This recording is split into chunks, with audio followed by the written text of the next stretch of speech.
구약성경 에스겔서입니다. 에스겔서 47장 1절에서 12절 구약성경 1226페이지에 있습니다. 1226페이지 에스겔 47장 1절에서부터 12절입니다. 우리가 에스겔서는요, 사실은 이렇게 접하는 게 쉽지 않은 선지서입니다. 구약성경에 보면 대선지서라고 해서 그 4개, 이사야, 예레미야, 에스겔, 다니엘서가 이렇게 있는데요. 여러분, 소선지서와 대선지서가 그 앞에 보면 또 뒤에 보면 소선지서가 이렇게 12개가 나오고 있습니다. 소선지서와 대선지서의 차이가 뭔지 아십니까? 이게 뭐 소선지서는 좀 활동을 좀 작게 해서 소선지서고 대선지서는 막 활동을 많이 해서 대선지서일까요? 생각 안 해보셨죠? 여러분, 분량입니다. 분량. 그러니까 성경의 분량. 소선지서는 몇 장 안 돼요. 뭐 3장, 4장 되는 경우도 많고 분량이 작아요. 근데 일단 이 대선지서는 한 40장 넘습니다. 보통. 그러니까 분량에 따라서 대선지서와 소선지서로 나뉩니다. 저는 옛날에는 이 대선지서 그 4명은 뭔가 이렇게 위대한 일을 해갖고 이렇게 좀 뭔가 좀 다르게, 우리가 보통 대자를 붙일 때 그렇잖아요. 그런 줄 알았는데 그거 아니에요. 저도 초등부 때 그런 줄 알았습니다. 오늘 본문은요, 하나님께서 에스겔 선지자에게 성전 문지방 밑에서 물이 흘러나와서 아라바 바다로 흘러가며 물이 이르는 곳마다 그 물이 닿는 것들이 소성케 되는 환상을 보여주신 것입니다. 에스겔서는요, 에스겔 선지자가 지은 어떤 하나님의 감독으로 기록된 성경인데요. 에스겔 선지자는 남유다의 선지자였습니다. 그런 예언자였어요. 그런데 예루살렘에서 어떤 복음을 전한 것이 아니라 바벨론 유배지, 그러니까 바벨론의 침략으로 인해서 이스라엘 백성들이 포로로 끌려갔단 말이에요. 그는 끌려간 사람 중 하나였습니다. 그래서 그는 그곳에서 하나님의 말씀을 전했습니다. 그가 전했던 하나님의 말씀은 뭐냐면 회개하여야 된다는 것입니다. 하나님 앞에 돌아와야 된다는 것이었습니다. 그는 예루살렘의 멸망을 예언했어요. 너희들 이렇게 하면 멸망할 수밖에 없다는 것입니다. 하나님의 진노가 너희에게 지금 임해 있다는 것입니다. 성경에 보면, 에스겔서를 보면 하나님은 그를 파수꾼으로 인정하셨어요. 파수꾼은 뭐입니까? 보호병입니다.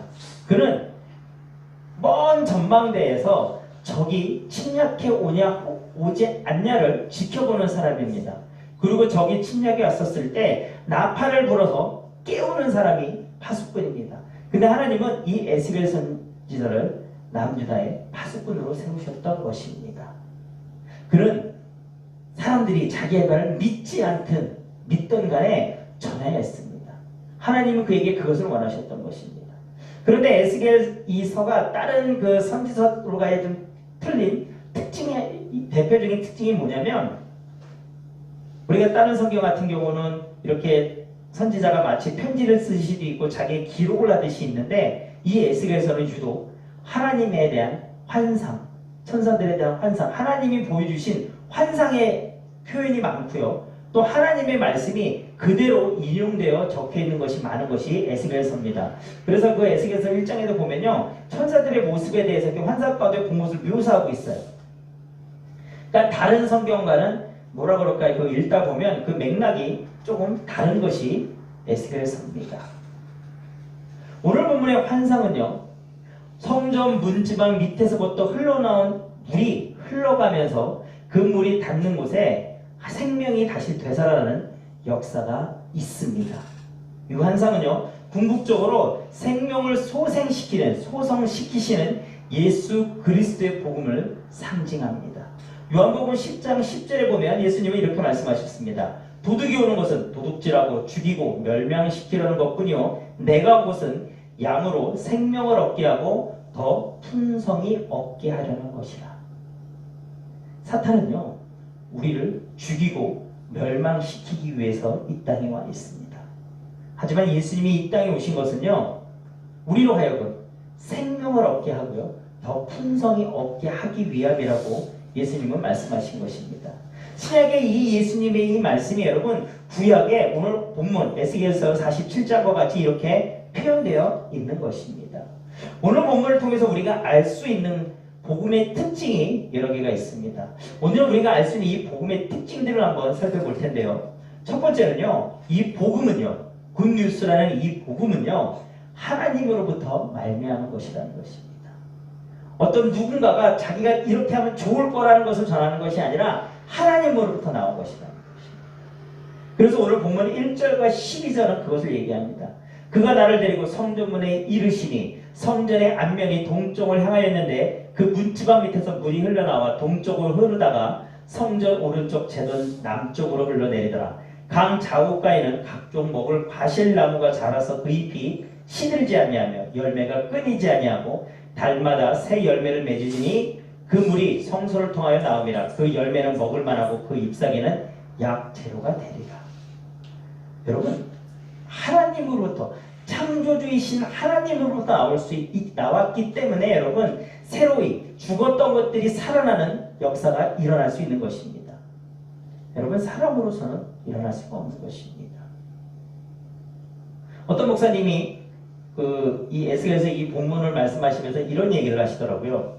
여러분 우리 그 영화 터미네이터 이 영화 보면 그 미래에 인공지능이 굉장히 발달을 해갖고 인공지능이 지구에 가장 해가 되는 것이 사람이다 했고 사람을 막 죽이는 것이 그 영화의 모티브 아닙니까? 그래서 그 멸망을 막기 위해서 즉 인공지능과 인간의 싸움을 표현하는 영화가 요즘 굉장히 많이 나오죠. 그리고 대부분 거기서 보면 인간이 약자로 나오는 경우가 참 많습니다.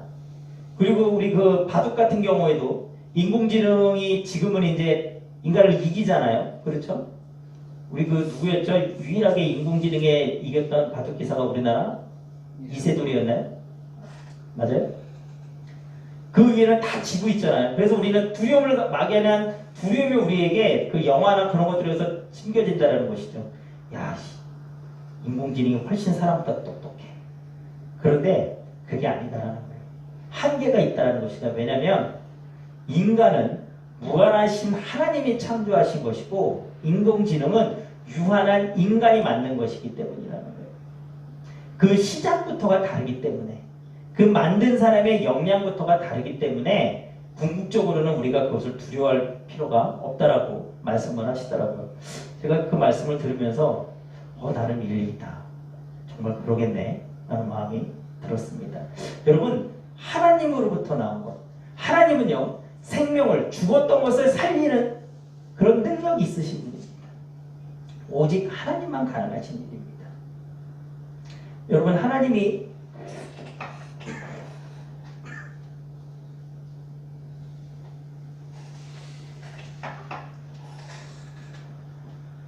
우리 인간은요 피조물인 우리 인간은 과학기술의 발달로 인하여서 많은 발전을 이뤘지만 여러분 우리는 살아있는 것을 죽일 수는 있지만 죽어있는 것을 살리는 능력은 우리에게 없습니다.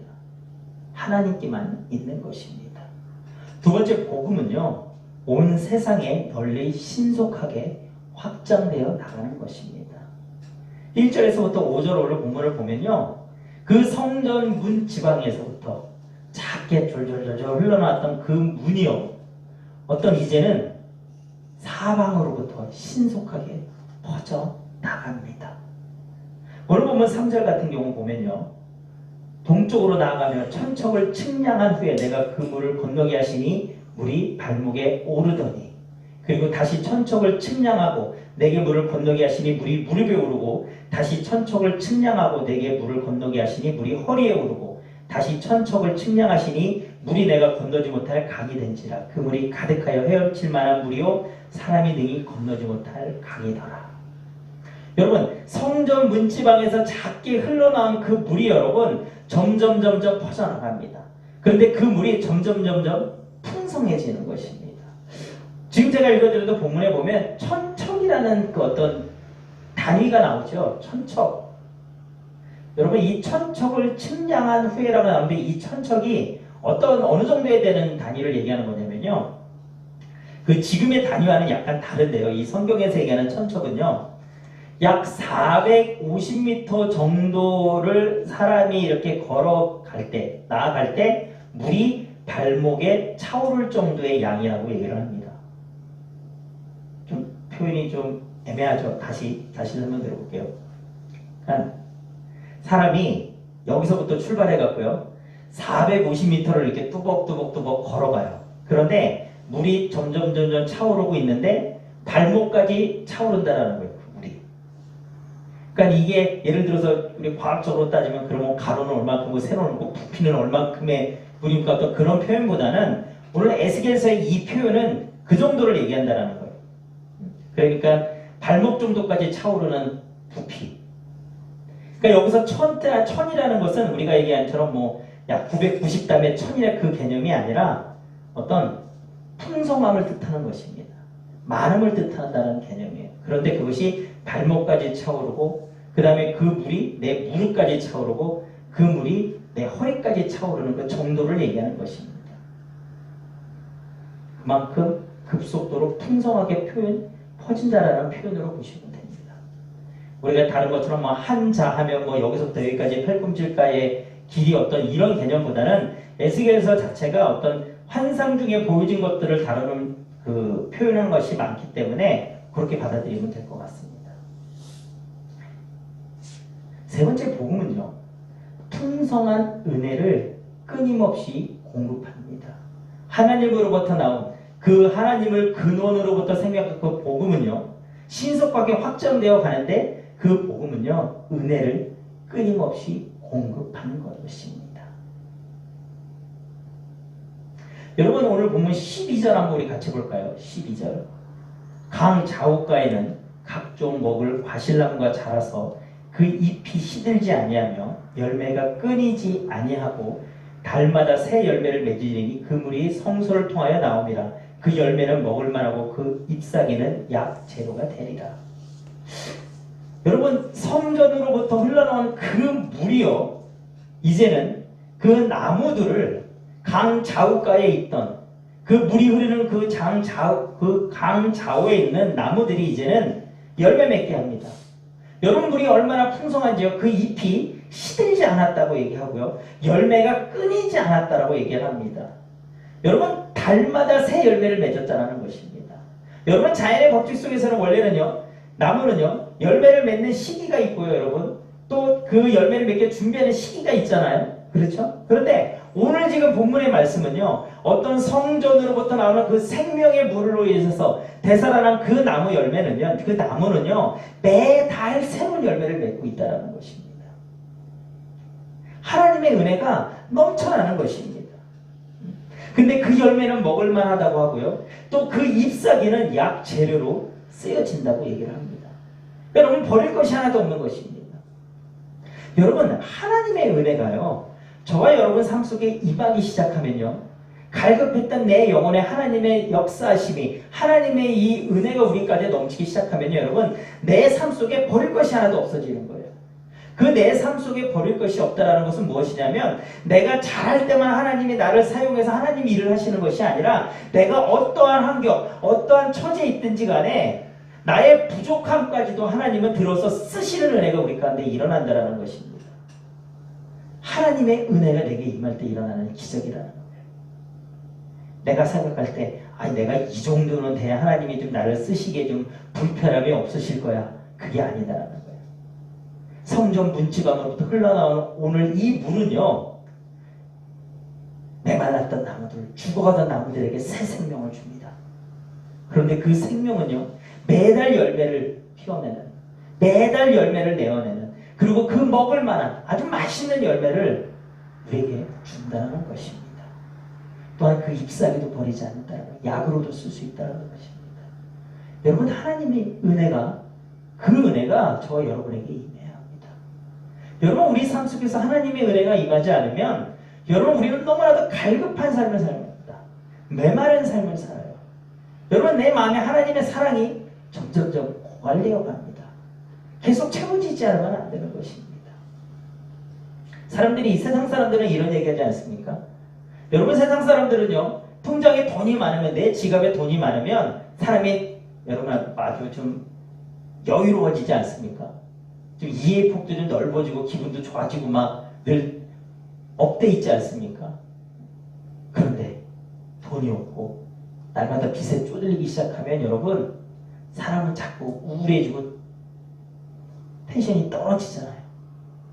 근데 여러분 하나님의 사람은 여러분 물질에 그렇게 자고받아서는 안 된다는 것입니다. 하나님의 사람은 하나님의 은혜로 여러분 날마다 업돼 있어야 된다는 것입니다. 하나님으로부터는 그 은혜는 우리를 그렇게 만듭니다. 하나님 때문에 그냥 기쁜 것입니다. 하나님 때문에 그냥 감사한 것입니다. 하나님이 함께 하시기 때문에 모든 일에 활력이 넘쳐나는 것입니다. 오늘 본문은 그 은혜를 우리에게 얘기합니다. 끊임없이 공급되는 그 은혜. 내가 하나님 안에 있으면 끊임없이 그 은혜가 우리에게 공급된다는 것입니다. 그래서 그 복음은요, 오늘 본문에 나오는 그 복음은요, 모든 것을 소성케 합니다. 즉 변화가 일어난다는 것입니다. 그가 내게 이르시되 이 물이 동쪽으로 향하여 아라바로 흘러내려가 바다에 이르니 이 물이 흘러내리는 물로 그 바다의 물이 되살아나리라. 여러분 이스라엘에는 사해바다가 있죠. 너무 짜서 너무 염도가 높아서 물고기가 살지 못합니다. 여러분 사람이 수영하지 않아도 그냥 둥둥 떠 있을 정도로 강하다는 것입니다. 여러분 오늘 본문의 그 바다는요 죽어있는 바다입니다. 물고기가 살지 못하는 바다입니다. 하지만 하나님의 복음 성전 문 집안으로부터 흘러나온 그 생명의 물은요 그 바다를 살립니다.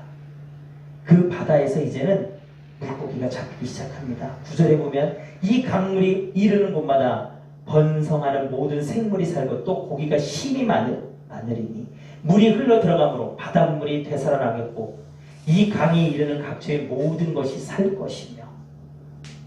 여러분 되살아나는 은혜가 있는 것입니다. 죽었던 것이 살아나는 은혜가 있는 것입니다. 여러분 이것이 복음의 힘입니다. 복음의 힘이에요. 하나님으로부터 나오는 은혜의 힘입니다. 여러분 삶 속에서는 이런 지금 하나님의 은혜가 있으십니까? 내 삶이 하나님의 은혜로 지금 변화되어 가고 있습니까? 암울하고 우울하고 계십니까? 아니면 날마다 새롭게 변화되고 계십니까? 여러분 우리가 바라야 되는 것은요 구해야 되는 것은 이 은혜입니다. 이 생명의 물입니다. 요한복음에 나오잖아요. 예수님이 사마리아 여인에게 말씀하시지 않습니까? 생수의 강이 흘러나오리라. 영원히 목마르지 않을 것이라고 말씀하지 않으셨습니까? 여러분 그 영원히 목마르지 않는 그 생수의 강이 지금 여러분에게 임해져 있는 것입니다. 내가 믿음으로 그 생수의 강을 여러분 받는 것입니다. 복음은요 그런데요 거절하는 자에게는 그 생명의 능력이 나타나지 않는다고 나옵니다. 그 진펄과 갯벌은 되살아나지 못하고 소금 땅이 될 것이며. 여러분 하나님의 말씀 복음의 전파는 여러분 이 성경 시대 때부터 지금까지 여러분 매일매일 일어나고 있습니다. 여러분 많은 사람들이 이 복음을 받아들여서 여러분 예수님을 믿고 새 생명을 얻지만 여러분 반대로 여러분 그렇지 않은 사람도 아직 많다는 것입니다. 아무리 복음의 말씀이 전파돼도 듣지 않는다는 것입니다. 단단히 굳어져 있는 것입니다. 그 단단히 굳어져 있어서 여러분 복음의 말씀이 받아들이지 않는 자들, 그것을 거절하는 자들에게는 여러분 그 물이 모든 것을 죽었던 그 모든 것을 살리는 물, 정말 변화되는 그 생명의 물일지라도 그 거절하는 자에게는요 생명의 능력이 나타나지 않는다는 것입니다. 왜냐하면 그들은 하나님의 말씀, 하나님을 믿지 않기 때문입니다. 이 복음의 열매는요 풍성함의 생명력이 있습니다. 여러분 우리 기독교인들에게 가장 중요한 것이 무엇일까요? 요즘 뉴스를 보면 정말 볼 수가 없습니다. 해외로 돌리자니 우크라이나와 러시아의 전쟁이 있고 경제가 너무 어렵다 보니까 서로 자기만을 살기 위해서 자기 나라만을 위해서 에너지라든지 여러 가지 자원들을 이제는 쟁겨두기 시작합니다. 풀지 않습니다. 여러분 잘 사는 나라들은요 물가가 아무리 올라가도 여러분 버팁니다. 근데 문제는 여러분 아프리카와 같은 못 사는 나라들이에요 여러분. 그 나라들에게는 여러분 물가가 많이 오르냐 안 오르냐의 문제가 아니라 여러분 살 수 있는 기회 자체가 주어지지 않는다는 거예요. 잘 사는 나라들이 풀지를 않기 때문입니다. 죽어갑니다. 먹지 못해요. 여러분, 교육은 둘째 문제입니다. 당장 오늘 하루를 살아갈 물이 없습니다. 오늘 하루를 먹을 양식이 없는 것입니다. 우리나라는 어떻습니까? 여러분 지금 우리나라가 모든 유용한 법률이나 모든 것들 다 처리되지도 않고 있어요. 법안들이. 그냥 계속 싸우고 있습니다. 여야가.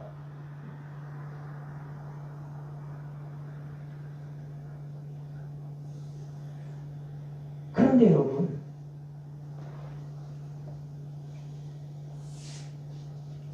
편을 나눠서 싸우고 있는 그 사람들 나하고 상관없는 사람들일까요? 여러분 어찌 보면 우리도 그 안에 속해 있는 사람들 아닐까요? 내 삶 속에서 오늘 성전 문지방에서 흘러나오는 그 생명의 물이 지금 여러분 삶 속에서 역사하고 있습니까?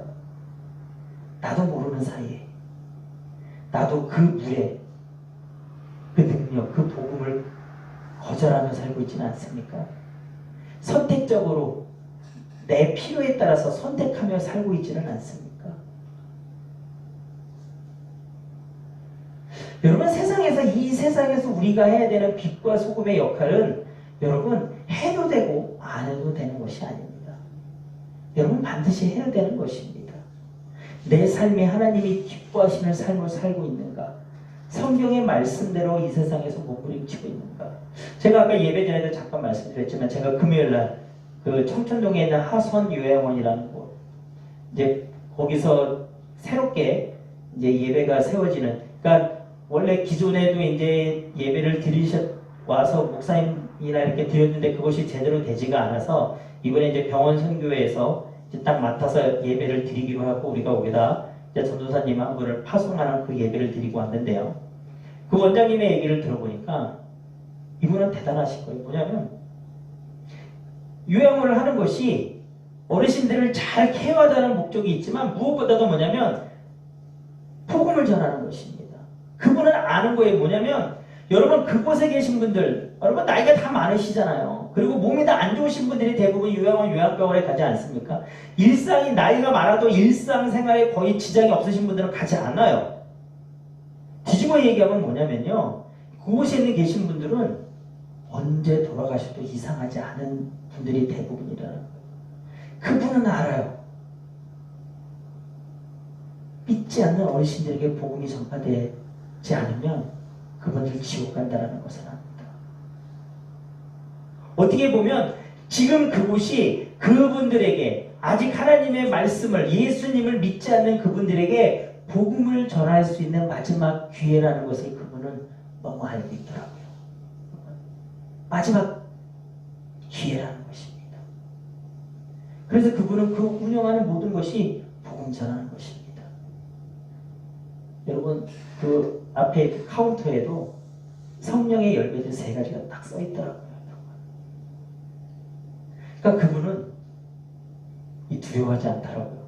여러분 이게 그 정부의 지원을 받는 단체들은 사실은 요즘은 우리나라에서도 보면 종교성에 대한 어떤 그런 규제가 많잖아요. 뭐 어떤 특정 종교를 하지 못하는 그런 것들이 규제가 많잖아요. 근데 두려워하지 않으시더라고요. 왜냐면 그 규제보다도 지옥 가는 게 그분은 더 견딜 수 없는 거예요. 복음이 전파되지 않아서 내가 전하지 않아서 한 영혼이 지옥 가는 거예요. 그분은 여러분 그게 더 큰일이라는 것입니다. 여러분 참 많이 마음의 도전을 받고 왔어요. 여러분 어떠십니까? 여러분 우리의 삶이요 그냥 정체되어 있어서는 안 됩니다. 여러분 하나님의 말씀 오늘 본문에 나오는 그 생명의 물은요 이미 저와 여러분들 변화시키고 있습니다. 여러분 내가 그것을 여러분 민감하게 받아들여야 합니다. 그리고 그 변화의 물줄기에 여러분 나도 같이 흘러가야 합니다. 나를 통해 여러분 내 주변에 내 이웃에게 여러분 이 생명의 복음의 능력이 전파되어야 되지 않겠습니까? 나를 통해 나만 소생되고 나만 회복되는 것이 아니라 내 가족이 내 이웃이 여러분 회복되고 다시 생명을 얻어야 되지 않겠습니까? 여러분 기독교 신앙은요 정체되는 순간 죽어갑니다. 여러분 날마다 세워지지 않으면 안 됩니다. 날마다 여러분 복음으로 새로워지지 않으면 안 됩니다. 오늘 성경은 우리에게 그것을 얘기하고 있습니다. 새로워지는 복음의 능력이 저와 여러분을 변화시키길 원합니다. 그리고 그 변화된 우리가 이제는 내 주변을, 내 가족을, 세상을 변화시키기를 주님의 이름으로 축원합니다.